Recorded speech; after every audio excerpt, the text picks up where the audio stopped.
So my name's Diana, and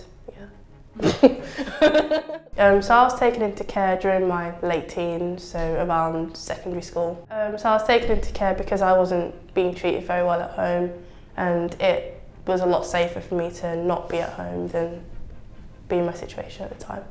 My name's Kyle Swales, I'm 25. My time through the care, like foster homes, I went through 3-4 different homes in like space of a year.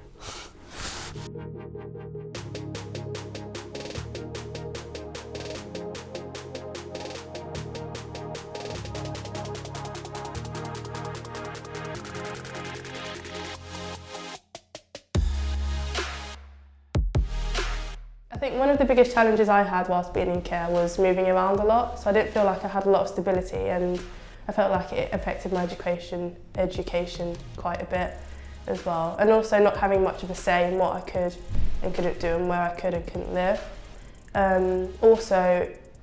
Being a bit older in care, I did find that money was an issue, so I did, work really hard, got a job and tried to do things on my own and be a bit more independent, which I guess is a good thing that's come out of everything.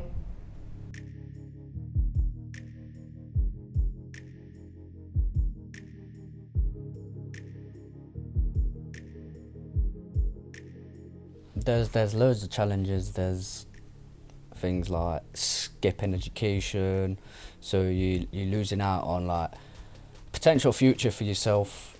I know when I was in care, I used to get in quite a lot of trouble. That's just for the pure simple factors. You're not with your family, you're with someone else. So in a sense, yeah, it's kind of your fault, but then at the same time, it's not your fault because it's what you're going through that leads you to them things.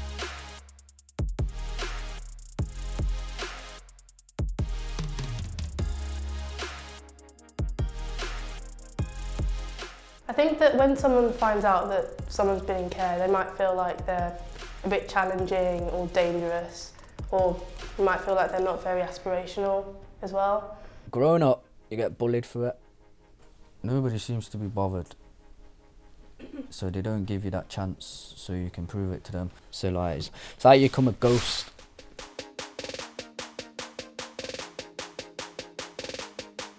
I've had a range of different experiences when I've been working. For example, when I used to work at a trampoline park, if I had a bad day or something, my team leader would pull me aside and she'd have a chat with me and she'd let me take a rest before going back to my shift. My current job as a tutor, I don't usually tell people my situation just because I find it easier rather than having to open up, because I feel like I'd be judged maybe. I've not really had a successful job where they've helped me out in any such way with my mental health or any sort of like personal situation, because no job wants to be involved in your personal life.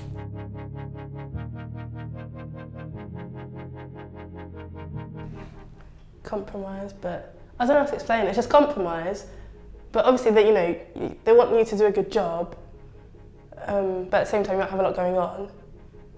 But they need to sort of weigh it up and make sure you're getting the right support at the same time.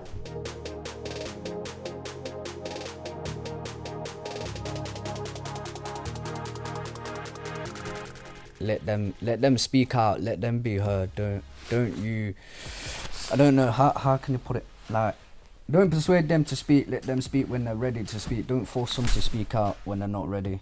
Personally, I would feel better if I felt like I could tell them, but most of the time I don't feel like I can, so that's why I'm not too sure. But if the employer would understand what care leavers go through and how it can affect them in employment, then I think more care leavers will be more open to explaining their situation and